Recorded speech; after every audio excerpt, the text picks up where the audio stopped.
Imaginez un monde où la foudre jaillit du sol vers le ciel, où des pierres se déplacent seules dans le désert, traînant derrière elles de longs sillons, et où, des profondeurs de l'océan, monte un son qu'aucune créature connue ne peut émettre. Vous croyez à un scénario de science-fiction? Pas du tout, c'est notre réalité. Aujourd'hui, nous allons découvrir 30 des phénomènes naturels les plus incroyables, ceux devant lesquels la science moderne est tout simplement désarmée. Nous avons l'habitude de penser que tout a une explication logique, mais notre planète nous prouve le contraire.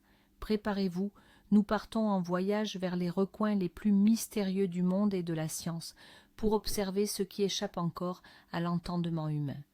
Et je vous l'assure, certains de ces phénomènes vous feront douter de tout ce que vous pensiez savoir sur le monde.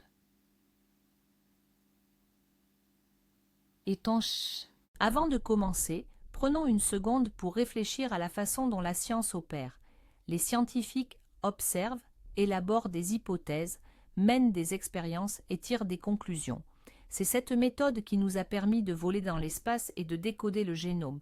Mais que se passe-t-il lorsqu'un phénomène est impossible à reproduire en laboratoire, quand il se produit spontanément, sans prévenir, et qu'il ne laisse pratiquement aucune trace derrière lui? Dans de tels cas, la science se heurte à un mur, et la réponse la plus honnête qu'un scientifique puisse donner dans cette situation, c'est « je ne sais pas ». Mais c'est précisément ce « je ne sais pas » qui est le moteur du progrès, nous obligeant à trouver de nouvelles approches et à remettre en question les anciens dogmes. Les phénomènes dont nous allons parler aujourd'hui ne sont pas de simples curiosités. Ce sont des défis lancés par la nature à l'intelligence humaine. Ce sont ces énigmes qui nous révèlent à quel point nous connaissons peu notre propre foyer, la planète Terre.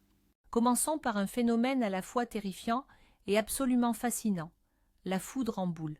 C'est une sphère lumineuse, flottant dans l'air, qui apparaît généralement lors d'un orage, mais parfois même par temps clair. Les témoins oculaires la décrivent comme une boule, de la taille d'une orange à celle d'un ballon de football, pouvant être blanche, jaune, orange ou même bleue. Son mouvement est souvent erratique. Elle peut traverser les murs ou les vitres sans laisser de traces. Ensuite, elle disparaît soit silencieusement, soit dans une explosion fracassante. Pendant des siècles, la foudre en boule fut considérée comme une pure fiction, une hallucination ou une simple légende.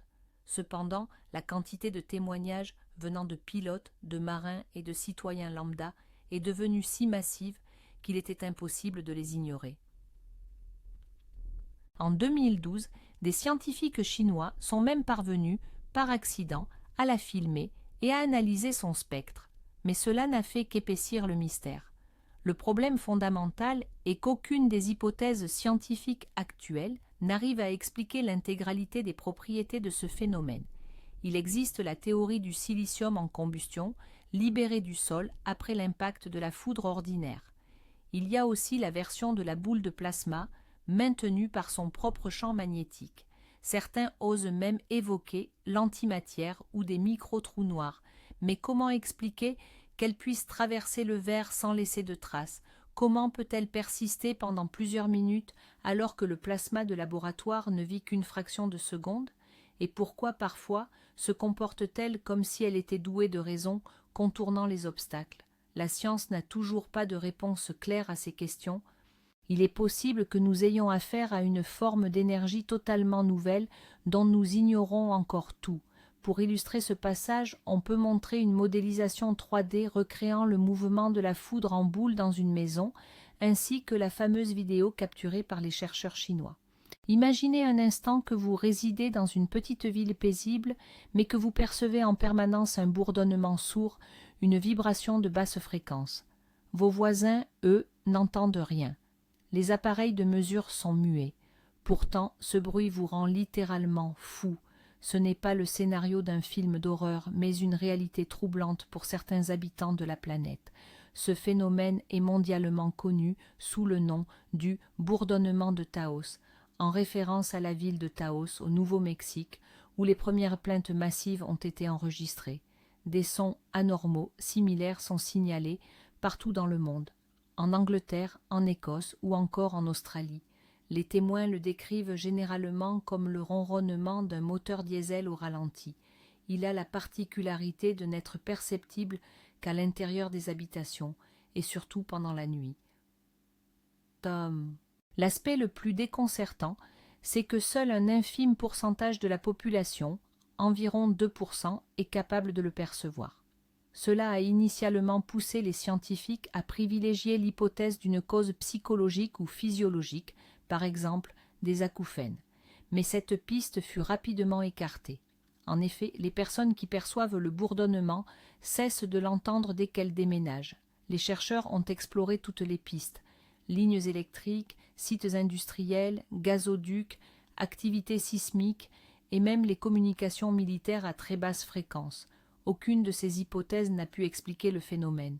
Le bourdonnement n'a pas de source ponctuelle identifiée et son intensité ne semble varier ni en fonction de l'heure ni des conditions météorologiques. Certains chercheurs émettent l'hypothèse que ces individus possèdent une ouïe anormalement sensible, leur permettant de capter des infrasons, des ondes sonores de très basse fréquence, inaudibles pour la plupart d'entre nous. Mais qu'est-ce qui génère ce son? Est-ce le mouvement des plaques tectoniques, des phénomènes atmosphériques rares, ou peut-être quelque chose d'absolument extraordinaire et d'inconnu? Pour l'heure, le mystère de ce que l'on appelle désormais le bourdonnement de la Terre demeure entier. Et pour les 2% de la population qui le perçoivent, cela représente une torture quotidienne sans explication ni possibilité de guérison. Visuellement, on pourrait montrer une carte du monde avec les points où le bourdonnement est enregistré et des ondes sonores animées qui traversent les habitations. Dirigeons-nous vers la Norvège, dans la vallée de Hesdalen. Cet endroit doit sa notoriété mondiale à un phénomène pour le moins énigmatique, les fameuses lumières de Hesdalen. Depuis le début des années 80, on y observe régulièrement d'étranges lueurs mobiles. Elles peuvent être aussi intenses qu'un projecteur ou d'une faible lueur. Elles restent parfois en suspension, immobiles, pendant des heures, ou traversent le ciel à des vitesses vertigineuses. Leur couleur varie du blanc au jaune et au rouge. Il s'agit parfois de sphères isolées, d'autres fois de groupes entiers d'objets qui se déplacent de manière synchronisée. Bien sûr, les premières hypothèses évoquaient des avions, des ballons-sondes ou des essais militaires secrets. Cependant, des recherches approfondies, menées depuis 1983 à l'aide de radars, de caméras et de spectromètres, n'ont pas confirmé ces pistes. Ces lumières ne ressemblent à aucun appareil volant connu. Elles peuvent apparaître et disparaître soudainement et modifier leur forme ou leur trajectoire de vol. Une des hypothèses scientifiques avance que la vallée est riche en gisements de zinc et de cuivre d'un côté et de fer de l'autre. La rivière qui la traverse agirait alors comme un électrolyte, créant une gigantesque batterie naturelle. Cette pile serait capable d'ioniser l'air et de générer des plasmoïdes. Bien que très scientifique, cette théorie n'explique pas le comportement complexe et apparemment volontaire des lumières, notamment leur capacité à rester en stationnaire ou à se déplacer contre le vent. Une autre théorie évoque la combustion de poussière contenant du scandium, mais là encore, elle n'explique pas tous les aspects observés. Tandis que les scientifiques continuent d'échafauder des hypothèses, la vallée de Hesdalen demeure un laboratoire naturel à ciel ouvert, offrant l'opportunité d'observer un phénomène qui échappe encore aux lois de la physique moderne. Des photos et des vidéos capturées par les stations d'observation automatiques fournissent d'ailleurs des illustrations saisissantes de ces fameuses lumières. Dirigeons-nous vers la Thaïlande sur le fleuve Mékong, théâtre chaque année fin octobre d'un spectacle étonnant. Des centaines, voire des milliers de boules de feu rougeâtres s'élèvent de l'eau. Elles montent silencieusement dans les airs, atteignent 20 à 30 mètres de hauteur, puis disparaissent quelques secondes plus tard. Les locaux appellent ce phénomène les boules de feu du Naga. Ils croient qu'elles sont crachées par le Naga, un serpent mythique vivant au fond du fleuve, pour célébrer la fin du carême bouddhique. Cet événement attire des milliers de touristes. Bien entendu, les scientifiques ont cherché à trouver une explication rationnelle à ce mystère. La théorie la plus populaire suggère que ces sphères sont le résultat de l'inflammation de méthane. Ce gaz remonte du lit du fleuve suite à la décomposition de sédiments organiques. À une période précise de l'année, lorsque la pression et la température sont optimales, les bulles de gaz s'enflammeraient spontanément au contact de l'oxygène de l'air. Cette version semble plausible, mais elle présente de graves lacunes. Premièrement, l'auto-inflammation du méthane mélangé à l'oxygène nécessite des conditions très spécifiques, difficiles à imaginer dans la nature, surtout à une telle échelle. Deuxièmement, pourquoi ce phénomène se produit-il uniquement à un endroit précis et à une seule période de l'année?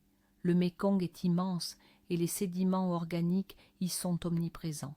Troisièmement, les témoins oculaires affirment que ces boules sont inodores et ne dégagent aucune fumée, ce qui est inhabituel pour du méthane en combustion.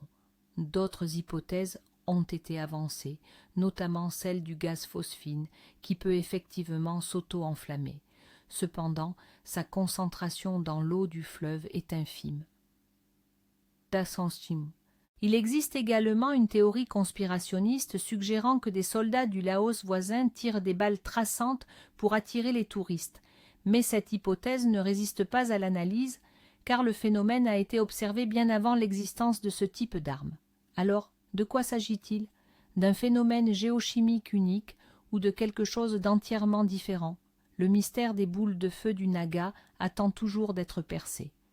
En images, on pourrait montrer les fascinantes séquences du festival des boules de feu du Naga avec des centaines de lumières s'élevant au-dessus du fleuve.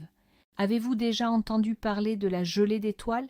C'est une substance gélatineuse et mystérieuse que l'on découvre parfois au sol juste après une pluie de météores. Elle est translucide, s'évapore rapidement et ne laisse aucune trace derrière elle. On retrouve des mentions de ce phénomène dans des textes remontant au XIVe siècle. On l'a désigné sous différents noms, gelée astrale, spume sidérale ou encore gelée céleste. Et son apparition a toujours été intimement liée à la chute d'un objet venu du ciel. La science moderne, bien sûr, aborde ce sujet avec scepticisme. Il n'existe d'ailleurs aucun terme scientifique officiel pour le décrire. L'explication la plus répandue soutient que cette substance n'a rien de cosmique, mais qu'elle est purement terrestre.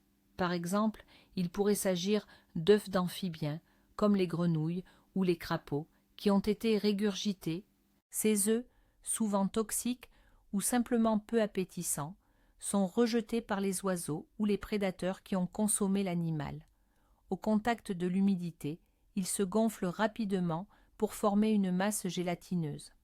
Une autre hypothèse pointe du doigt les myxomycètes, une classe particulière de champignons qui, dans certaines conditions, peuvent effectivement générer des masses visqueuses similaires. Si ces deux explications semblent logiques, elles n'éclairent pas le point crucial. Pourquoi trouve-t-on cette gelée spécifiquement après des pluies de météores? Une simple coïncidence? C'est possible. Pourtant, en 2013, des échantillons de cette gelée envoyés pour analyse au Muséum d'histoire naturelle de Londres ont laissé les scientifiques perplexes. Ils ont été incapables d'identifier l'ADN d'un quelconque organisme connu. Leur conclusion? Il s'agit de quelque chose d'étrange, mais ils n'ont pu dire quoi exactement. Qu'est-ce donc réellement? Des résidus d'une vie extraterrestre? Un organisme terrestre inconnu de la science? Ou le simple fruit d'une imagination débordante et d'une série de coïncidences? Le mystère, lui, reste entier. Note de production. Pour illustrer, il serait pertinent de montrer des photographies de cette supposée gelée d'étoiles et de les comparer avec des œufs de grenouille ou des myxomycètes pour que le spectateur puisse juger lui-même des similitudes et des différences. Nous allons maintenant aborder un des sujets les plus macabres et controversés, la combustion humaine spontanée. C'est un phénomène présumé où le corps humain prend feu et se consume sans aucune source externe visible. Des récits sur ce phénomène circulent depuis plusieurs siècles. Le scénario classique est le suivant. On découvre une personne chez elle, le corps presque entièrement réduit en cendres, alors même que les objets environnants, y compris les matières inflammables comme les journaux ou les vêtements, restent intacts. Souvent, seules les jambes ou une partie du torse de la victime subsistent. La communauté scientifique, dans son écrasante majorité, considère ceci comme un mythe. L'explication principale est ce que l'on nomme l'effet de mèche ou wick effect. Selon cette théorie, la source de l'incendie est toujours externe, une cigarette, une bougie ou une étincelle de cheminée. Les vêtements de la victime s'imprègnent de graisse corporelle fondue et agissent alors comme la mèche d'une bougie, consumant le corps lentement sur une longue durée et à une température relativement basse. Ceci explique pourquoi le corps est entièrement calciné tandis que la pièce reste épargnée. Cette théorie a d'ailleurs été vérifiée par des expériences menées sur des carcasses d'animaux. Cependant, les partisans de la version de la combustion spontanée ont encore des objections. Premièrement, pour réduire complètement les os en cendres, une température supérieure à 1000 degrés est nécessaire, comparable à celle d'un four crématoire. L'effet de mèche n'atteint pas une telle intensité. Comment expliquer alors qu'il ne reste souvent des victimes qu'une poignée de cendres? Deuxièmement, comment expliquer les cas où absolument aucune source externe d'incendie n'a été identifiée? Et pourquoi ce phénomène touche-t-il principalement des personnes âgées et isolées? Bien que l'effet de mèche reste l'explication la plus probable, certains détails des cas documentés continuent d'alimenter la controverse et empêchent de clore définitivement ce sujet macabre. Pour illustrer délicatement ce sujet, on peut utiliser des schémas montrant l'effet de mèche ainsi que d'anciennes gravures dépeignant des cas présumés de combustion spontanée, tout en évitant les photographies réelles qui pourraient être choquantes. Loin de nos angoisses terrestres, nous allons plonger dans l'immensité de l'océan. En 1997, l'Administration nationale océanique et atmosphérique des États-Unis, la NOAA, a enregistré un mystérieux son à très basse fréquence. Ce signal était d'une puissance stupéfiante. Il fut capté par des capteurs séparés par une distance de 5000 km. Ce son, baptisé le bloop, a duré environ 1 minute. Ses caractéristiques semblaient indiquer une origine biologique, celle d'un être vivant, mais sa puissance sonore dépassait de loin celle de la plus grande créature de la Terre, la baleine bleue. Les scientifiques étaient désemparés. Aucun animal marin connu n'était capable de produire une telle intensité. Cela a donné naissance à une foule d'hypothèses.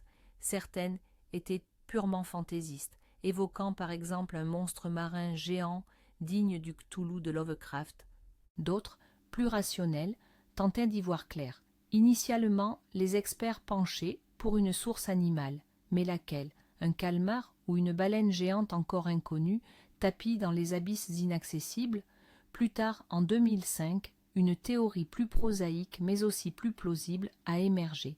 Les scientifiques ont suggéré que le bloop était en réalité le bruit colossal produit par la fissuration et la rupture des énormes glaciers, un phénomène appelé icequake, lorsqu'il se détache de l'Antarctique. Le profil acoustique d'un tel événement est en effet très similaire au signal enregistré. Aujourd'hui, cette version est considérée comme la plus probable. Néanmoins, elle n'est pas prouvée à 100%. Certains spécialistes doutent encore qu'un glacier puisse produire des caractéristiques fréquentielles aussi spécifiques qui rappellent davantage un signal biologique.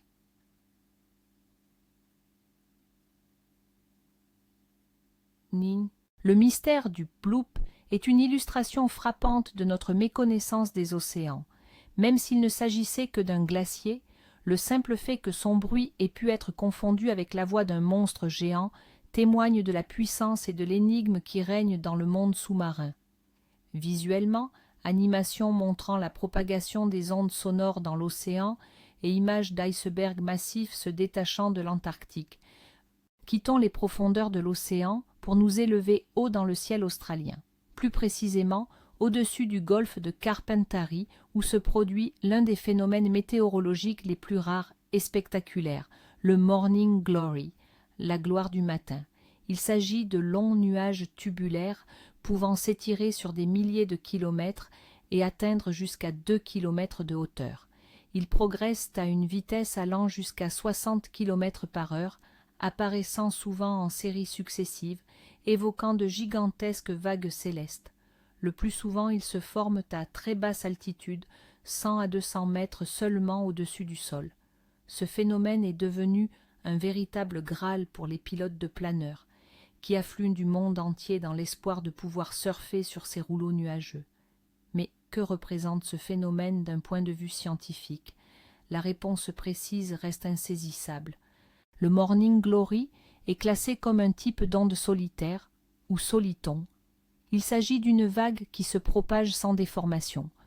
Cependant, son mécanisme de formation n'est pas entièrement élucidé. L'hypothèse principale le relie aux conditions géographiques exceptionnelles du golfe de Carpentarie. Les brises marines provenant des deux côtés de la péninsule du Cap York entrent en collision, générant une onde dans l'atmosphère. Durant la nuit, lorsque l'air se refroidit et descend, cette onde est piégée dans une couche d'inversion et se met à se déplacer vers le sud-ouest. Ce modèle permet d'expliquer de nombreux aspects, mais pas la totalité du phénomène.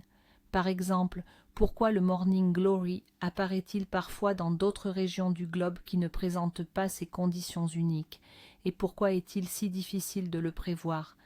En dépit de la modélisation informatique et de décennies d'observations, les météorologues ne peuvent toujours pas prédire avec une certitude absolue quand et où la prochaine gloire fera son apparition. Ce phénomène, à la fois magnifique et majestueux, nous rappelle que l'atmosphère terrestre est un système complexe et dynamique, toujours capable de nous surprendre. Pour l'illustration, rien n'est plus pertinent que les vidéos et photographies à couper le souffle montrant des planeurs fendant l'air le long des gigantesques rouleaux nuageux du Morning Glory. Revenons sur Terre pour aborder des phénomènes bien plus angoissants, les lueurs sismiques. Ce sont des manifestations lumineuses inhabituelles, observées dans le ciel juste avant, pendant ou après un séisme. Les descriptions varient énormément. Cela va des simples éclairs de lumière, semblables à la foudre, à des boules incandescentes flottant dans l'air, en passant par des lueurs colorées, évoquant une aurore boréale. Bien que mentionnées dans des textes antiques, elles ont longtemps été considérées par les géologues comme de pure fiction ou de simples mauvaises interprétations de phénomènes courants, comme des étincelles dues à des courts-circuits sur des lignes électriques. Cependant, l'apparition des caméras de surveillance a rendu le nombre de cas documentés incontestable. On pense notamment au Pérou en 2007 et à l'Aquila en Italie en 2009. Lors de ces séismes, le ciel s'est embrasé de vives lueurs et ces événements ont été filmés. Aujourd'hui, la science reconnaît l'existence des lueurs sismiques, mais leur nature exacte reste un mystère. Il existe plusieurs hypothèses. Une d'elles suggère que la compression de certains types de roches, comme le basalte, génère de puissantes charges électriques. Ces charges remonteraient à la surface et ioniseraient l'air, provoquant ainsi une luminescence. Une autre théorie évoque le dégagement de gaz, tel que le radon, émanant des failles de la croûte terrestre. Ces gaz, une fois mélangés à l'air, pourraient s'illuminer. Le problème, c'est que ces lumières ne sont pas observées lors de chaque tremblement de terre. Il n'y a pas non plus de corrélation claire entre leur apparition et le type de roche, ni même la magnitude des secousses. Bassanta. Si les scientifiques parvenaient à comprendre le mécanisme de ce phénomène, ils pourraient peut-être l'utiliser comme un signe précurseur d'une catastrophe imminente. Mais pour l'instant, cela reste un espoir, et les lueurs sismiques demeurent un présage menaçant et mystérieux. Pour l'illustration, nous pouvons utiliser de réelles vidéos de ces lueurs filmées en direct lors de séismes à travers le monde. Avez-vous déjà assisté au spectacle de milliers d'oiseaux se déplaçant dans le ciel comme un unique organisme vivant? Ce phénomène s'appelle la murmuration, et il est le plus souvent observé chez les étourneaux. Ces immenses nuées, comptant parfois des dizaines, voire des centaines de milliers d'oiseaux, dessinent dans les airs des motifs incroyables et en constante évolution. Ils se contractent en boules denses, s'étirent en longs rubans, piquent et remontent au ciel avec une synchronicité déconcertante. C'est l'un des spectacles les plus fascinants que nous offre le monde naturel. Et, à ce jour, il n'a pas encore trouvé d'explication scientifique complète. Bien sûr, les biologistes disposent d'hypothèses de travail. La principale suggère que ce comportement est un mécanisme de défense contre les prédateurs, tels que les faucons. Cette masse énorme et en mouvement imprévisible désoriente le prédateur qui a du mal à se focaliser sur une seule cible. De plus, être au sein d'un grand groupe réduit considérablement le risque individuel de se faire dévorer. La murmuration pourrait également permettre aux oiseaux d'échanger des informations sur les sites de nourrissage ou de repos et de se réchauffer avant la nuit. Mais la question fondamentale demeure. Comment parviennent-ils à une coordination aussi incroyable? Chaque oiseau réagit au mouvement de ses voisins immédiats, et cette interaction se propage dans toute la nuée, telle une onde. La modélisation informatique a démontré que, pour créer ces motifs complexes, il suffit que chaque oiseau surveille uniquement 6 à 7 de ses voisins. Mais comment parviennent-ils à éviter toute collision avec une telle densité et une telle vitesse? La réaction de chaque individu doit être quasi instantanée. Certains scientifiques suggèrent l'existence de mécanismes de perception encore inconnus chez les oiseaux, leur permettant d'agir comme un tout. La murmuration est un exemple frappant de la manière dont de simples règles d'interaction au niveau individuel peuvent aboutir à un comportement de groupe incroyablement complexe et magnifique. Des vidéos spectaculaires de la murmuration des tourneaux au coucher du soleil fourniront la meilleure illustration pour ce sujet. Abordons maintenant un phénomène qui semble tout droit sorti des pages de la Bible, les pluies de sang. Imaginez que, au lieu d'eau claire, des gouttes d'une couleur écarlate ou brunâtre se mettent à tomber du ciel. Ce n'est pas une métaphore. Ces pluies sont tombées à plusieurs reprises dans diverses régions du monde au fil de l'histoire, suscitant une véritable terreur superstitieuse. La science, bien sûr, a depuis longtemps trouvé une explication, mais il s'avère qu'elle n'est pas valable pour tous les cas. L'explication la plus courante et la plus logique réside dans les impuretés. Un vent violent peut soulever dans l'atmosphère de la poussière ou du sable rougeâtre provenant des déserts, comme le Sahara. Cette poussière se mélange aux nuages de pluie et donne leur couleur aux gouttes d'eau. C'est pourquoi des pluies rouges tombent périodiquement en Europe du Sud, et l'analyse révèle systématiquement la présence de sable africain. Une autre cause peut être la présence de spores d'algues ou de lichens microscopiques de couleur rouge. Le mystère semblerait donc résolu. Mais en 2001, dans l'État indien du Kerala, des pluies d'un rouge intense sont tombées pendant 2 mois. Les habitants ont recueilli cette eau qui, visuellement, ressemblait à du sang. Lorsque les scientifiques ont procédé à l'analyse, ils ont été choqués. L'eau contenait d'étranges particules rouges, ressemblant à des cellules biologiques, mais totalement dépourvues d'ADN. Elles ne correspondaient ni à de la poussière, ni à aucune algue connue. Plus encore, ces particules étaient en pâte capables de se multiplier même à des températures extrêmes, allant jusqu'à 300 degrés Celsius. D'où venaient-elles? Les hypothèses étaient des plus audacieuses, d'une origine extraterrestre.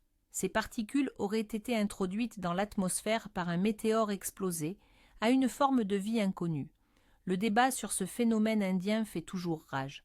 Ce cas a démontré que même un phénomène apparemment expliqué depuis longtemps peut recéler des aspects totalement inattendus et mystérieux. Pour illustrer ce propos, on pourrait d'ailleurs montrer des clichés de l'eau rouge du Kerala, ainsi que des cartes retraçant la trajectoire des poussières du Sahara vers l'Europe.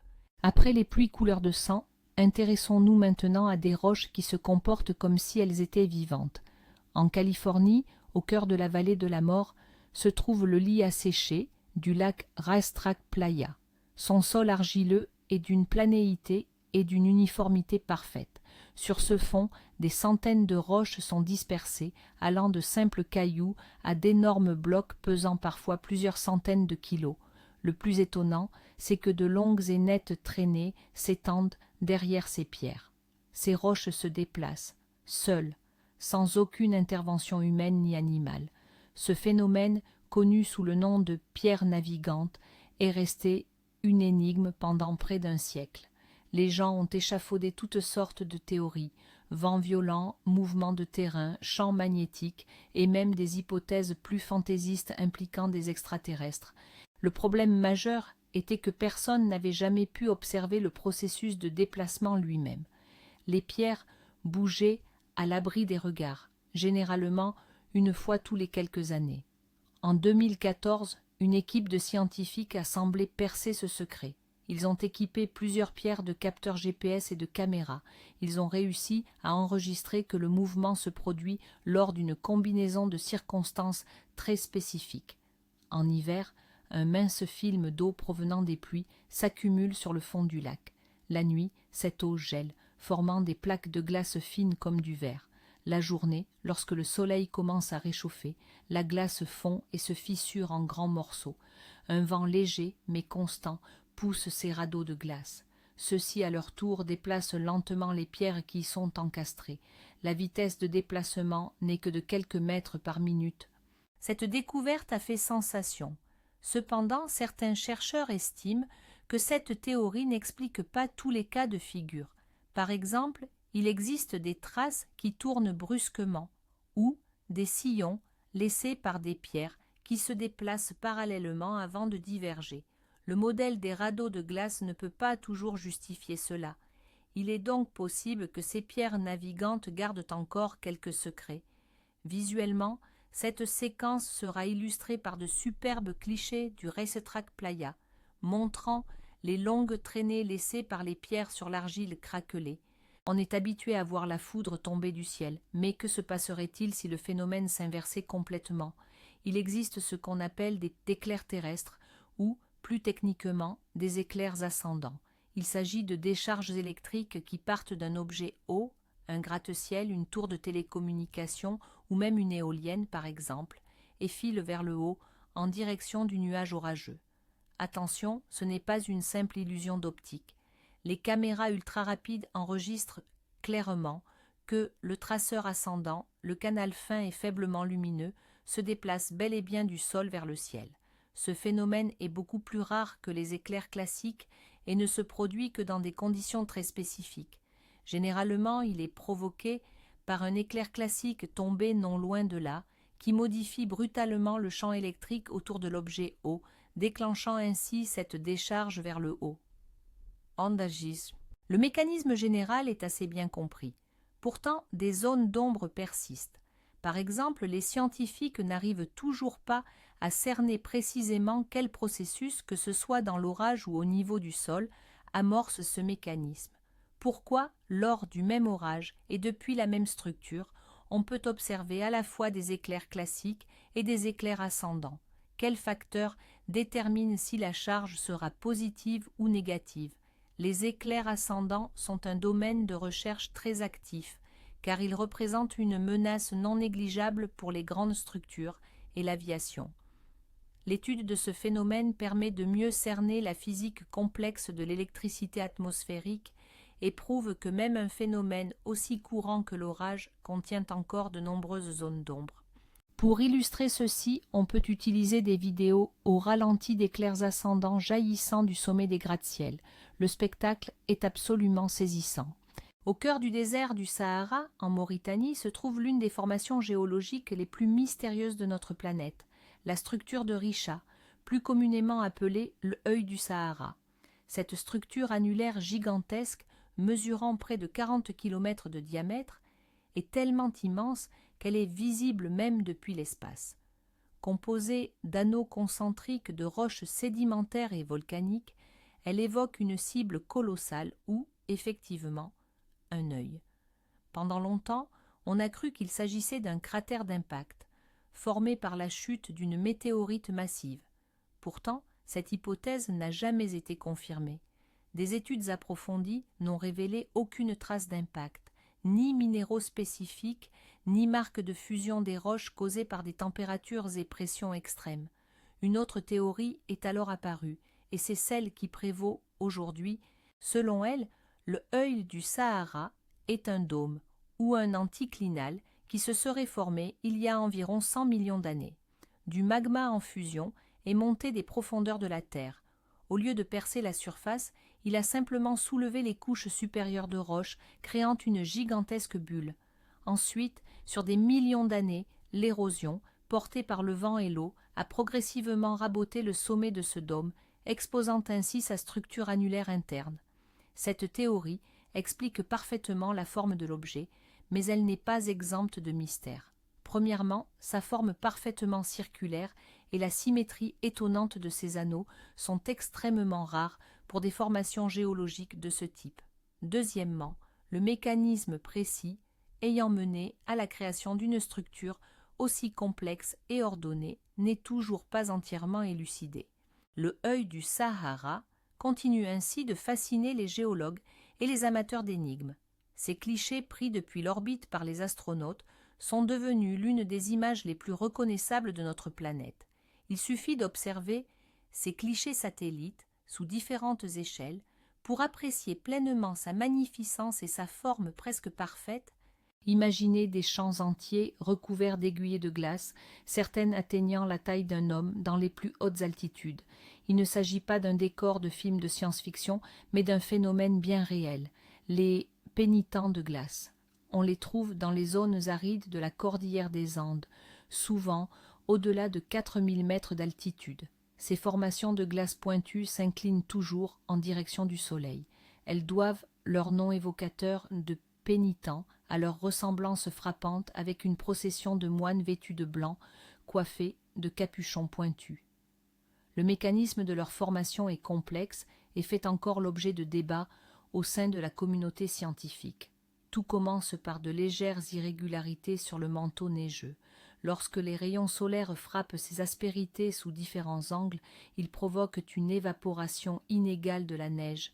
Dans les creux, la lumière se réfléchit plusieurs fois, accélérant la sublimation, le passage direct de la glace à l'état gazeux, sans passer par la phase liquide. Tandis que sur les pics, où les rayons arrivent tangentiellement, l'évaporation est plus lente. Les creux s'approfondissent et les bosses deviennent de plus en plus hautes et aiguisées, se transformant en véritables pics de glace. Ce processus, appelé ablation différentielle, constitue la théorie principale. Cependant, elle n'explique pas entièrement pourquoi les pénitents ne se forment que dans des conditions climatiques très spécifiques, faible humidité, température négative et rayonnement solaire intense. De plus, le rôle exact du vent dans le façonnage de leur forme reste à élucider. Les scientifiques étudient activement ce phénomène, notamment parce que des structures similaires sont soupçonnées d'exister sur d'autres corps célestes, comme Europe, la lune de Jupiter. Ainsi, ces moines pénitents terrestres pourraient bien nous aider à percer les mystères des mondes de glace lointains. En illustration, on imagine des photos de champs hérissés de ces figures de glace étranges, se détachant sur des paysages de haute montagne. Et si je vous révélais l'existence de nuages qui luisent dans l'obscurité, il ne s'agit ni d'un effet lumineux urbain, ni d'une aurore polaire. Ce sont les nuages noctiluques, également appelés nuages argentés, et ce sont les plus hauts de l'atmosphère terrestre. Ils se forment dans la mésosphère, à une altitude allant de 75 à 85 km, bien au-dessus des nuages de pluie ou des cirrus habituels. On ne peut les observer qu'au crépuscule, lorsque le soleil est déjà passé sous l'horizon pour l'observateur terrestre, mais que ses rayons continuent d'illuminer ces hauteurs célestes. Leur structure est fine et filandreuse, et ils émettent une lueur spectrale, d'un bleu argenté fantomatique. Ils ont été observés pour la première fois en 1885, juste après l'éruption du volcan Krakatoa. Initialement, on pensait que leur apparition était liée aux cendres volcaniques. Cependant, l'éruption est passée depuis longtemps, mais les nuages sont restés. Mieux encore, au cours des dernières décennies, ils sont devenus plus lumineux et plus fréquents, se déplaçant même vers des latitudes plus basses. Quel est le lien? C'est là que réside le mystère principal. La formation de ces nuages nécessite deux éléments, de la vapeur d'eau et des noyaux de condensation, c'est-à-dire de minuscules particules autour desquelles la vapeur peut geler. À cette altitude extrême, l'atmosphère est pourtant extrêmement ténue et sèche, d'où proviennent donc l'eau et la poussière. La théorie dominante suggère que la poussière météoritique sert de centre de condensation, tandis que l'eau y est transportée par des processus atmosphériques complexes. Quant à l'augmentation de leur fréquence et de leur luminosité, les scientifiques l'associent directement au changement climatique global. Les émissions de méthane dans l'atmosphère, après oxydation, entraînent la formation de vapeurs d'eau supplémentaires dans les couches supérieures. Ainsi, ces magnifiques et mystérieux nuages pourraient être un indicateur inquiétant de l'activité humaine. Mais ce n'est encore qu'une hypothèse et les mécanismes exacts de leur formation et de leur évolution restent à élucider. Pour illustrer ce phénomène, rien de mieux que des vidéos en time-lapse hypnotisantes montrant le mouvement des nuages noctiluques sur fond de ciel crépusculaire. En 1908, dans la région sibérienne de la Tunguska pierreuse, se déroula un événement dont les controverses continuent d'alimenter les débats aujourd'hui. Au matin du 30 juin, une gigantesque boule de feu traversa la taïga, suivie d'une explosion d'une puissance phénoménale. La puissance de cette déflagration est estimée entre 10 et 40 mégatonnes d'équivalent TNT, soit l'équivalent de la plus grande bombe à hydrogène jamais conçue. L'onde de choc fit d'ailleurs 2 fois le tour de la Terre. Sur un territoire de plus de 2000 km², les arbres furent tous couchés, comme des allumettes. Durant les nuits qui suivirent, une luminescence anormale fut observée dans le ciel, couvrant une zone immense de l'Atlantique jusqu'au centre de la Sibérie. Pourtant, et c'est le plus étrange, aucun cratère d'impact ni aucun débris météorique ne furent jamais découverts sur le site. C'est cette absence de preuves qui donna naissance au mystère de la Tunguska. La principale hypothèse scientifique, et la plus reconnue, postule qu'il s'agissait d'un corps céleste, un astéroïde ou un noyau de comète, qui se serait complètement désintégré et vaporisé dans l'atmosphère, à une altitude estimée entre 5 et 10 km. L'absence de cratères et de débris s'explique précisément par cette explosion aérienne. Cette version explique la majorité des faits, mais pas la totalité. Par exemple, certains témoins oculaires affirmèrent que l'objet aurait effectué des manœuvres avant l'explosion. De plus, certaines études révèlent des anomalies dans la composition chimique des tourbières et des arbres de la zone sinistrée, des éléments qui ne cadrent pas parfaitement avec l'hypothèse d'une météorite. Ceci a engendré une multitude de thèses alternatives, parfois les plus fantaisistes.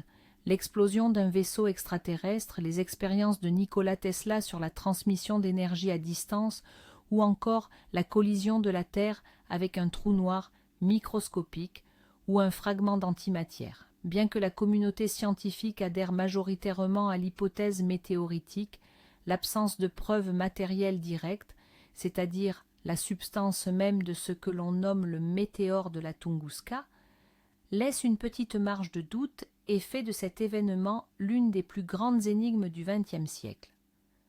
Pour illustrer ce propos, on peut utiliser des photos d'archives de la forêt couchée, des cartes de la zone de destruction ou des animations graphiques simulant l'explosion aérienne de l'astéroïde.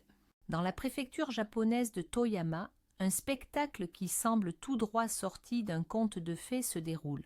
Chaque année, généralement au printemps, des milliers de calmars phosphorescents s'échouent sur la côte, remontant des abysses marines. Il s'agit du calmar luciole ou Watasenia scintillant. Bien qu'il ne mesure qu'environ 7 cm, il possède une capacité de bioluminescence absolument stupéfiante. Leur corps est tapissé d'organes microscopiques, appelés photophores, qui produisent une lumière bleue glaciale. Ils s'en servent comme moyen de communication pour attirer leur proie ou pour aveugler leurs prédateurs, générant ainsi des flashs lumineux spectaculaires. Chaque printemps, des bancs colossaux de ces céphalopodes montent des abysses de la baie de Toyama pour frayer. Les vagues les emportent ensuite vers le rivage, transformant la plage en un tapis céleste phosphorescent, digne d'une nuit étoilée. Les biologistes connaissent bien, dans les grandes lignes, le mécanisme de cette bioluminescence. Il s'agit d'une réaction chimique classique nécessitant l'intervention de 2 acteurs, le pigment luciférine et l'enzyme luciférase. Cependant, le mystère entourant le calmar luciole est tout autre. D'abord, nous ignorons encore comment ces animaux parviennent à contrôler leur lumière avec une telle précision, leur permettant de générer des signaux optiques d'une grande complexité. Ensuite, pourquoi un phénomène d'une telle ampleur se concentre-t-il spécifiquement dans la baie de Toyama? L'explication se trouve dans la topographie sous-marine singulière du lieu. La baie présente un relief unique en forme de V. Un canyon sous-marin très profond s'approche des côtes et les courants marins puissants y entraînent les calmars qui vivent normalement dans les couches abyssales, les ramenant vers le littoral. Mais pourquoi choisissent-ils cet endroit précis, en nombre si gigantesque, uniquement pour leur reproduction? Quels sont les signaux qui commandent à des millions d'individus de quitter l'obscurité en même temps? l'étude de ces créatures se poursuit. Chaque découverte dévoile un système de communication de plus en plus sophistiqué, un véritable langage de la lumière que nous commençons à peine à décrypter. Ce phénomène est bien sûr illustré par les photos et vidéos d'une beauté époustouflante de la baie de Toyama la nuit, lorsque la plage s'illumine sous un tapis de millions de lueurs bleues. Aux confins du désert du Namibe en Namibie se trouve une énigme naturelle qui mobilise depuis longtemps écologues et biologistes, les fameux cercles de fées. Sur ces prairies arides, des millions de parcelles circulaires de terre nue s'étendent. Leur diamètre varie de 2 à 15 mètres, et chacune est délimitée par un anneau d'herbe haute. Vue du ciel, elle donne l'impression que le sol est recouvert d'une éruption cutanée gigantesque. Ces cercles émergent, persistent pendant des décennies, puis disparaissent subitement, laissant place à la végétation. Les légendes locales, elles, y voient les empreintes des dieux, ou bien des zones où le souffle toxique d'un dragon souterrain aurait anéanti toute vie végétale. Face à ce mystère, les scientifiques ont avancé 2 théories principales qui se sont longtemps opposées. La première est la théorie des termites des sables. Elle stipule que ces formations sont l'œuvre de colonies du termite Pessamoterme allocerus. Ces insectes se nourrissent des racines au centre du cercle, créant ainsi la zone dénudée. Cette action permet à l'eau de pluie de s'infiltrer profondément dans le sol sableux et de s'y accumuler, formant un réservoir souterrain vital pour les termites. L'herbe en périphérie profite également de cet apport supplémentaire en humidité, ce qui explique l'anneau végétal luxuriant. La seconde théorie, celle de l'auto-organisation végétale, propose une explication différente. Elle affirme que ces cercles résultent de la compétition féroce entre les plantes pour l'eau, un facteur extrêmement rare. Les végétaux s'organiseraient ainsi pour maximiser leur accès à l'humidité disponible. Les zones nues agissent comme des collecteurs d'eau qui est ensuite captée par les plantes les plus robustes situées à la périphérie. Des modélisations informatiques ont d'ailleurs démontré que de telles structures peuvent émerger spontanément. Pendant longtemps, une véritable guerre scientifique a opposé les partisans de ces 2 hypothèses, chacun présentant des preuves solides pour étayer sa position. Des recherches récentes tendent toutefois à prouver que les 2 camps avaient probablement raison. Il est fort possible que les termites et l'auto-organisation végétale agissent de concert pour créer et maintenir ces structures étonnantes. Cependant, le mécanisme exact de leur interaction reste encore à élucider, démontrant que même dans un simple lopin de prairie désertique peuvent se cacher des énigmes naturelles d'une grande complexité. Avez-vous déjà aperçu un arc-en-ciel, non pas sous la forme d'un arc classique, mais comme une bande parfaitement droite flottant dans le ciel? Ce phénomène se nomme l'arc circumzénital. C'est l'un des phénomènes optiques atmosphériques les plus lumineux et les plus esthétiques, souvent confondus avec un arc-en-ciel inversé. Mais contrairement à l'arc-en-ciel ordinaire, formé par la réfraction de la lumière dans les gouttes de pluie et toujours situé à l'opposé du soleil, l'arc circumzénital n'est pas lié à la pluie. Il apparaît lorsque la lumière du soleil est réfractée par des cristaux de glace hexagonaux plats qui flottent en haute altitude dans les nuages cirrus. Ces cristaux doivent être orientés de manière rigoureusement horizontale, agissant comme des millions de minuscules prismes. De plus, le soleil doit se situer à une faible hauteur au-dessus de l'horizon, spécifiquement entre 5 et 32 degrés. Tonin. Lorsque la lumière traverse la face supérieure horizontale du cristal et ressort par sa face latérale verticale, elle se décompose en un spectre. Les couleurs de l'arc circumzénital sont d'une pureté et d'une brillance exceptionnelle, bien plus intenses que celles d'un arc-en-ciel classique. La particularité est que le rouge se trouve en bas et le violet en haut, l'ordre est donc inversé. Bien que la physique de ce phénomène soit globalement bien comprise, il conserve une part de mystère en raison de sa rareté et des conditions extrêmement spécifiques requises pour son apparition. Pourquoi les cristaux de glace s'orientent-ils de manière chaotique dans certains cirrus, alors que dans d'autres, ils s'alignent dans un ordre parfait? Quel processus dynamique précis dans l'atmosphère les force à adopter cette position? Nous n'avons pas encore de réponse complète à ces questions,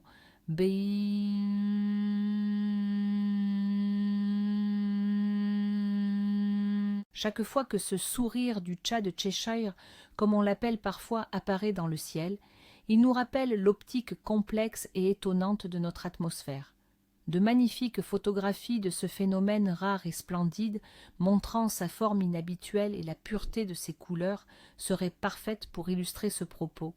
Les volcans sont, en soi, un phénomène aussi redoutable que majestueux. Mais parfois, lors d'une éruption, un événement encore plus stupéfiant se produit, la foudre volcanique. Il s'agit de puissantes décharges électriques qui s'abattent directement au cœur du panache de cendres et de fumée s'élevant de la cheminée. Ce spectacle incroyable est souvent surnommé l'orage sale. Pendant longtemps, les chercheurs ont eu du mal à percer la nature exacte de ce phénomène. S'il était évident qu'il y avait un lien avec la friction des particules, le mécanisme précis restait obscur. Aujourd'hui, plusieurs théories coexistent et sont probablement complémentaires. La première permet d'expliquer les éclairs qui se forment au niveau de la cheminée. Lorsque le magma est projeté, il se fragmente en particules infimes, cendres et roches. Ces fragments emportent une énorme charge électrique. Leur collision provoque une séparation de cette charge, déclenchant ainsi de puissantes décharges. La seconde théorie, elle, concerne les éclairs apparaissant plus haut dans le panache. En montant dans l'atmosphère, la colonne se refroidit, favorisant la formation de cristaux de glace. En entrant en contact avec les cendres, ces cristaux s'électrisent, exactement comme cela se produit dans un cumulonimbus classique. Le panache volcanique se transforme alors en un gigantesque nuage d'orage. Bien que ces modèles expliquent globalement le phénomène, de nombreux détails restent un mystère. Pourquoi, par exemple, l'intensité de ces orages sales varie-t-elle autant d'une éruption à l'autre? Quels paramètres précis, composition du magma, granulométrie des cendres ou humidité de l'air jouent un rôle déterminant? L'étude de la foudre volcanique présente un intérêt non seulement scientifique, mais également pratique. En analysant ces éclairs, les chercheurs espèrent en effet mieux prédire la puissance et le niveau de danger des éruptions à venir. Pour illustrer ce phénomène, rien ne vaut les images et vidéos spectaculaires capturant ces éclairs déchirant les colonnes de cendres. Au cœur de l'Antarctique, au milieu des vastes étendues de glace immaculée, se trouve un lieu qui détonne, telle une blessure ouverte sur la face du glacier. C'est ce qu'on appelle les chutes de sang. De la langue du glacier. Taylor s'écoule une cascade d'eau d'une couleur rouge sang intense, contrastant violemment avec la blancheur éclatante de la glace. C'est un spectacle à la fois terrifiant et absolument fascinant. Mais d'où provient ce liquide que l'on dirait du sang? Pendant longtemps, ce fut une véritable énigme. L'hypothèse initiale suggérait que la couleur provenait d'algues rouges. Cependant, cette théorie n'a jamais été confirmée. La vérité, elle, s'est révélée beaucoup plus captivante. Les scientifiques ont découvert qu'à environ 400 mètres sous le glacier, Taylor se cache un lac subglaciaire. Ce réservoir est resté isolé du monde extérieur et de la lumière du soleil pendant près de 2 millions d'années. L'eau de ce lac est extrêmement salée, ce qui l'empêche de geler, et exceptionnellement riche en fer, lessivé des roches sous-jacentes. Dans cet écosystème fermé, vivant dans l'obscurité totale et sans oxygène, prospèrent des micro-organismes uniques. Ils ont développé la capacité de survivre en utilisant non pas l'oxygène pour respirer, mais des sulfates, et obtiennent leur énergie en réduisant le fer. Lorsque l'eau de ce lac subglaciaire s'infiltre à travers les fissures du glacier et atteint la surface, une réaction chimique se produit. Le fer, qui était dissous dans cet environnement anoxique, s'oxyde instantanément au contact de l'air et précipite sous forme d'hydroxyde de fer, en d'autres termes, de la rouille. C'est cette rouille qui confère au flux sa teinte rouge écarlate si dense. Les chutes de sang ne sont donc pas du sang, mais bien de l'eau rouillée.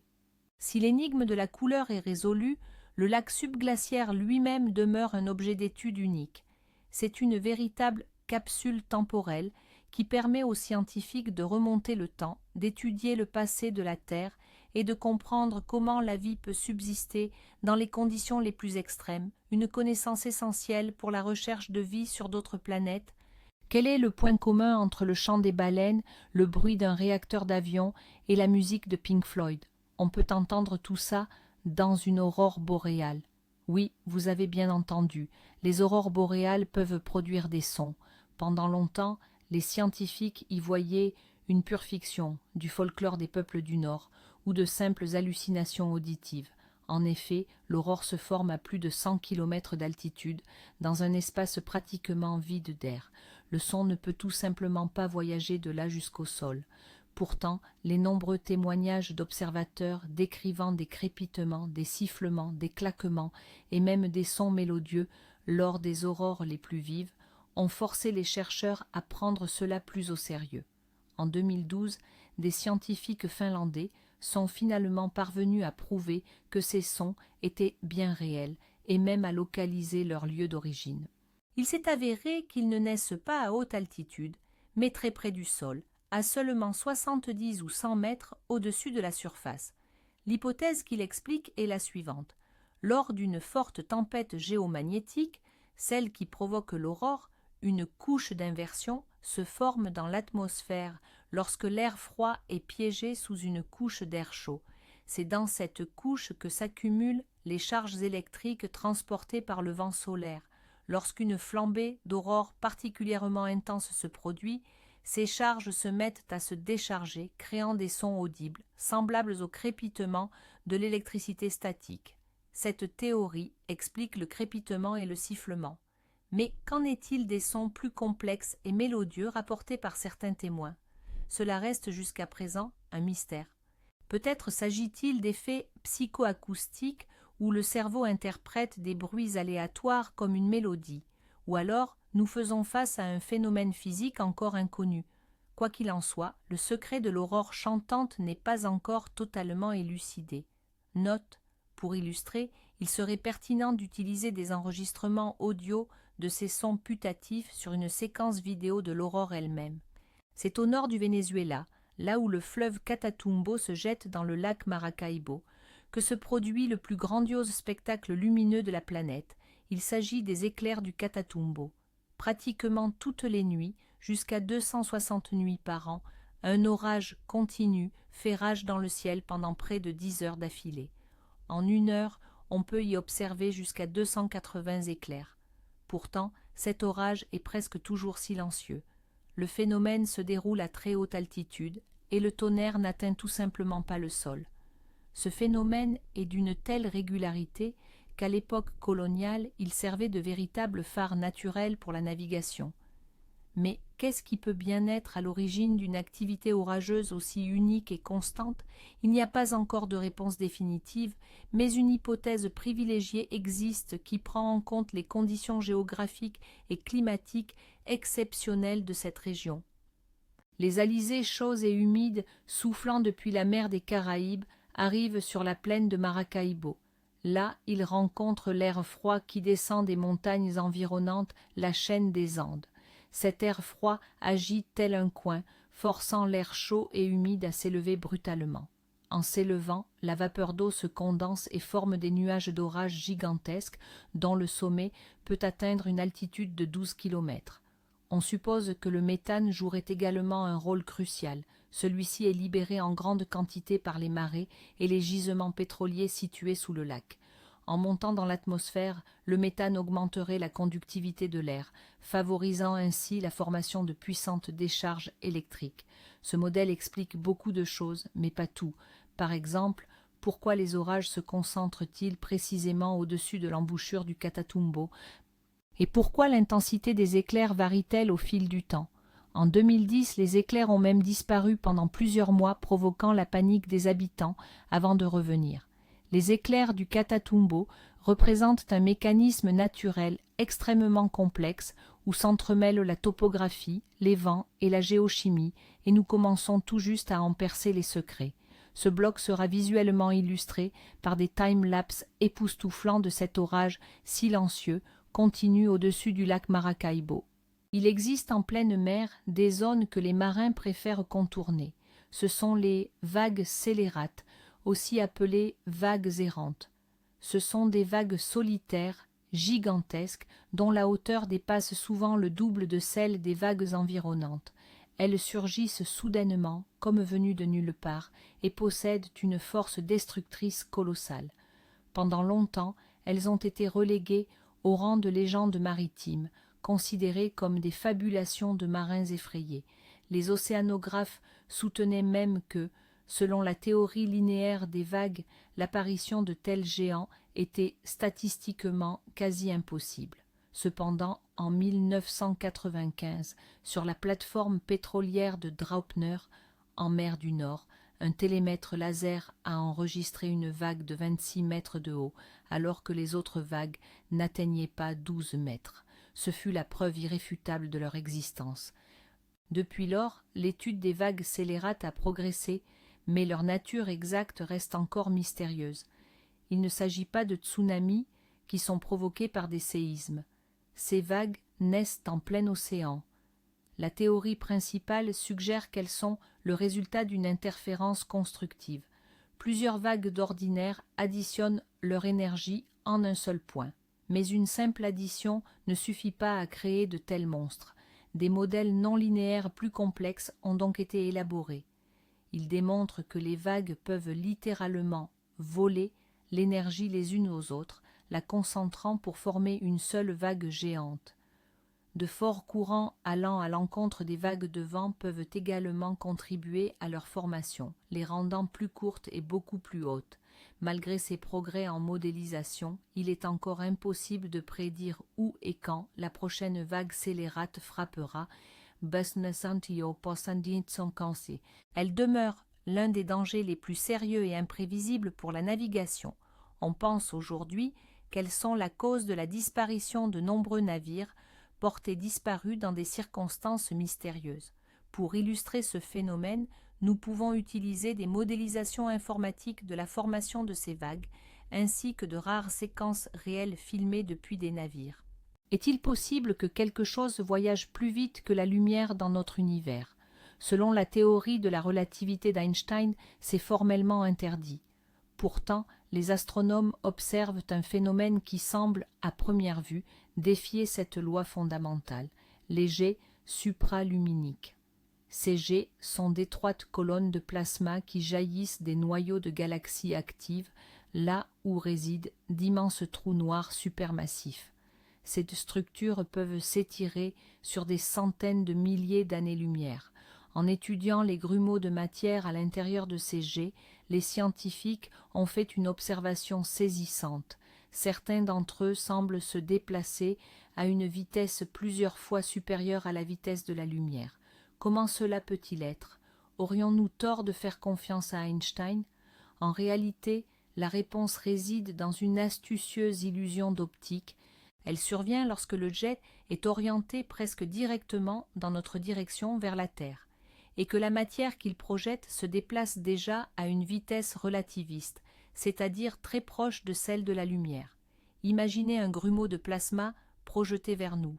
Il émet de la lumière. Le temps que cette lumière nous atteigne, le grumeau a lui-même parcouru une distance considérable, se déplaçant presque aussi vite que sa propre émission. Résultat, la lumière qu'il émet à sa position la plus éloignée nous parvient presque simultanément que la lumière qu'il a émise plus tôt. Pour les observateurs terrestres, il semble alors que ce grumeau ait franchi une distance transversale colossale en un temps incroyablement court, donnant ainsi l'impression trompeuse d'une vitesse supérieure à celle de la lumière. Ce phénomène optique est bien expliqué par le modèle dit de l'amplification Doppler relativiste. Néanmoins, de nombreuses questions fondamentales demeurent. Quel est le mécanisme précis qui permet d'accélérer cette matière à des vitesses aussi phénoménales près du trou noir? Et comment ces jets parviennent-ils à rester si étroits et focalisés sur des échelles de centaines de milliers d'années-lumière? Les jets supraluminiques ne constituent donc pas une faille dans les lois de la physique, mais plutôt leur illustration extrême, que nous cherchons encore à décrypter entièrement. Visual Cue. Afficher une animation expliquant cette illusion optique ainsi que des clichés réels de ces jets gigantesques capturés par des radiotélescopes. Aux confins de notre galaxie, la Voie lactée, les astronomes ont fait une découverte étrange. Les étoiles en périphérie tournent autour du centre galactique à la même vitesse que celles situées plus près du noyau. Cela contredit totalement les lois de la mécanique céleste de Newton. Selon elle, plus un objet est éloigné du centre de masse, plus sa rotation doit être lente, exactement comme Neptune, qui tourne autour du Soleil bien plus lentement que Mercure.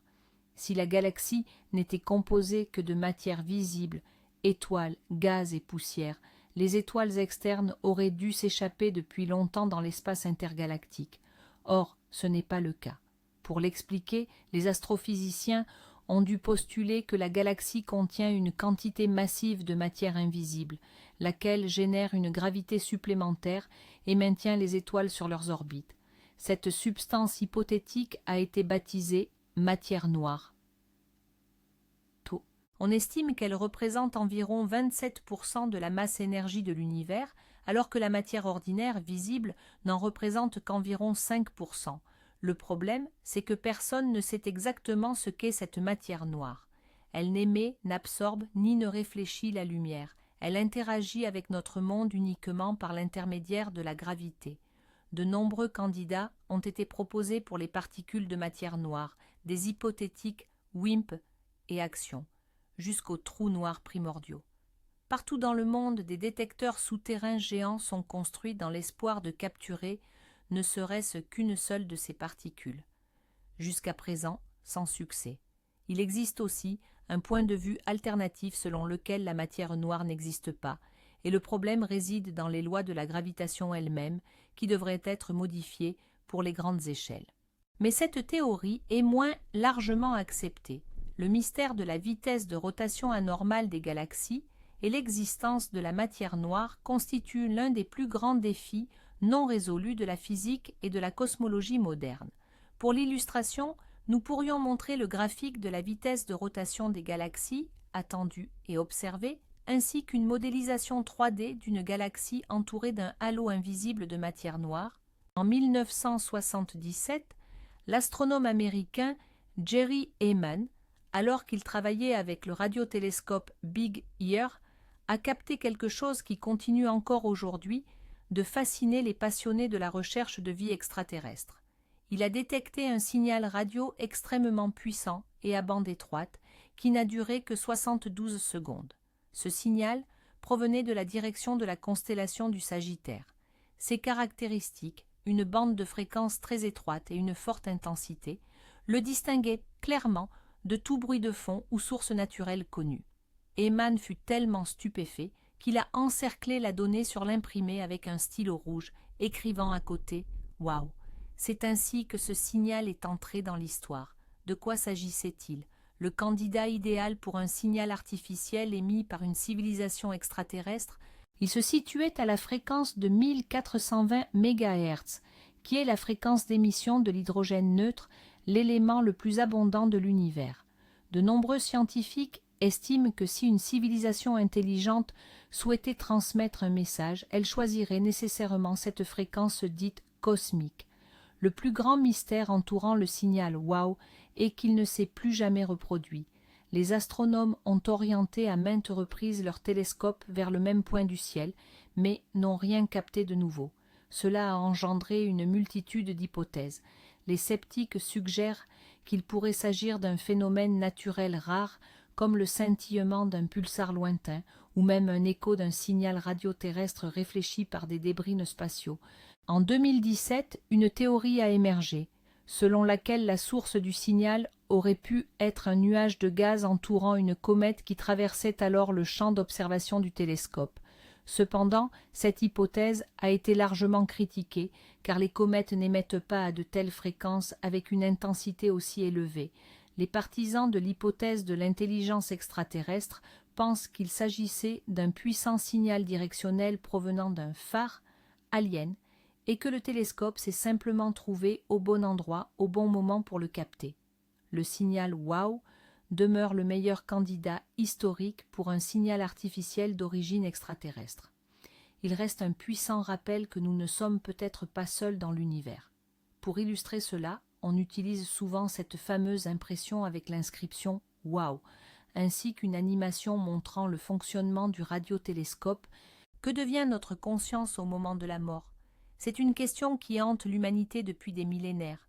Bien que la science ne puisse y apporter de réponse définitive, elle étudie un phénomène susceptible de lever une partie du voile, les expériences de mort imminente, ou EMI. Il s'agit du témoignage de personnes qui, ayant été en état de mort clinique, ont pu être réanimées. Leurs récits sont étonnamment similaires, quelle que soit leur culture, leur religion ou leur âge.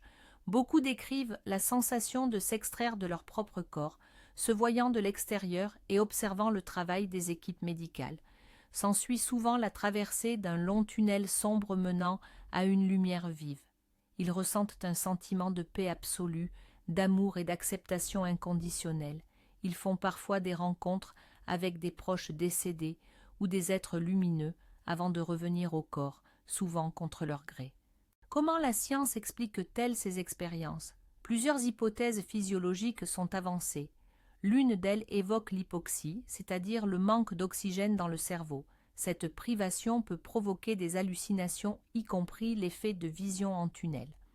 Une autre théorie se concentre sur la libération d'endorphines et d'autres neurotransmetteurs dans le cerveau, responsables des sentiments d'euphorie et de sérénité.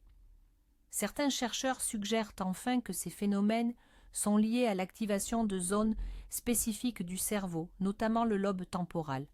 Si toutes ces théories peuvent expliquer certains éléments isolés des EMI, aucune ne parvient à les couvrir dans leur intégralité. Il est particulièrement difficile d'expliquer les cas où des individus en état de mort clinique et sans aucune activité cérébrale mesurable ont pu décrire avec précision ce qui se passait au bloc opératoire, les instruments utilisés par les médecins ou les conversations tenues. Ces expériences hors du corps avec information vérifiée, comme on les appelle, représentent le plus grand défi pour l'explication matérialiste pure. Les expériences de mort imminente ne sont-elles qu'une complexe hallucination pré-mortem, le dernier feu d'artifice d'un cerveau qui s'éteint? Ou s'agit-il vraiment d'un bref aperçu au-delà de notre réalité physique? La science continue de chercher la réponse. Pour l'illustration de ce bloc, on pourrait utiliser une animation abstraite, un vol à travers un tunnel vers la lumière. Potonkin. Et le 30e et dernier phénomène de notre liste est peut-être l'énigme la plus fondamentale de toutes, la vie elle-même. Comment, il y a 4 milliards d'années, sur une jeune Terre encore stérile, la première cellule vivante a-t-elle pu émerger à partir de composés chimiques inorganiques simples tels que l'eau, le méthane ou l'ammoniac? Ce processus est appelé abiogénèse. Les scientifiques ont fait des progrès notables dans la compréhension de certaines de ces étapes clés. La célèbre expérience de Miller-Urey, menée en 1952, a démontré qu'à partir de molécules simples et sous l'effet de décharges électriques imitant la foudre, des acides aminés, les briques élémentaires des protéines, pouvaient se former spontanément. Il a ensuite été prouvé que les nucléotides, les constituants de l'ADN et de l'ARN, pouvaient également se former. Il existe l'hypothèse dite du monde à ARN, selon laquelle la première forme de vie n'était pas une cellule complexe basée sur l'ADN, mais une simple molécule d'ARN, capable à la fois de stocker l'information génétique et de catalyser des réactions chimiques. Cependant, la plus grande lacune dans nos connaissances concerne le passage de la chimie organique complexe à la vie véritable. Comment ces briques se sont-elles assemblées pour former le premier système capable de s'auto-reproduire? Comment le code génétique a-t-il pu émerger? Et comment la première membrane cellulaire a-t-elle pu se former, séparant cette protocellule du milieu extérieur? C'est un saut de complexité colossale que nous ne sommes toujours pas capables d'expliquer ou de reproduire en laboratoire. Certains scientifiques pensent que la vie n'est pas apparue dans une mare chaude, comme l'imaginait Darwin, mais dans des environnements extrêmes, par exemple près des évents hydrothermaux sous-marins, appelés fumeurs noirs, des lieux riches en énergie et en composés chimiques. Il y a aussi l'hypothèse de la panspermie, selon laquelle la vie aurait été ensemencée sur Terre par des météorites venus de l'espace, mais cela ne fait que déplacer la question du comment vers un autre endroit. Le mystère de l'origine de la vie n'est pas une simple énigme scientifique, c'est aussi une question fondamentale sur notre propre place dans l'univers. S'agissait-il d'un accident, d'une conjonction unique de circonstances? Ou la vie est-elle une étape inéluctable de l'évolution de la matière, destinée à apparaître partout où les conditions sont réunies? Nous n'avons pas encore la réponse. Visuellement, une animation illustrant les étapes de l'évolution chimique peut être montrée, des molécules simples à la protocellule hypothétique. Nous venons donc de terminer notre voyage à travers les 30 recoins les plus mystérieux de notre monde et de l'univers. Des éclairs en boule qui se comportent comme des organismes vivants, à la matière noire qui constitue la majeure partie du cosmos, des pierres mouvantes de la vallée de la mort, jusqu'au mystérieux bourdonnement qui rend fou certains initiés. Nous avons vu que notre planète et l'univers sont remplis de secrets qui déroutent les esprits les plus brillants de l'humanité. Et en réalité, c'est une excellente nouvelle, car chaque énigme non résolue n'est pas un signe de faiblesse de la science, mais au contraire un point de croissance future. C'est la promesse de nouvelles découvertes incroyables qui pourraient radicalement transformer notre perception de la réalité. Le monde n'est pas aussi simple qu'il y paraît parfois. Il est plus complexe, plus surprenant et bien plus passionnant. Merci d'avoir regardé cette vidéo jusqu'à la fin. Si elle vous a fait réfléchir et vous a étonné, mettez un pouce bleu et abonnez-vous à la chaîne pour ne manquer aucune de nos prochaines explorations de l'inconnu. Et maintenant, une question pour vous. Quel est le phénomène parmi ces 30 qui vous a le plus frappé? Peut-être même que vous, ou l'un de vos proches, avez été témoin de quelque chose d'inexplicable. Racontez-nous votre histoire dans les commentaires. Cela nous fera plaisir de vous lire. À très bientôt.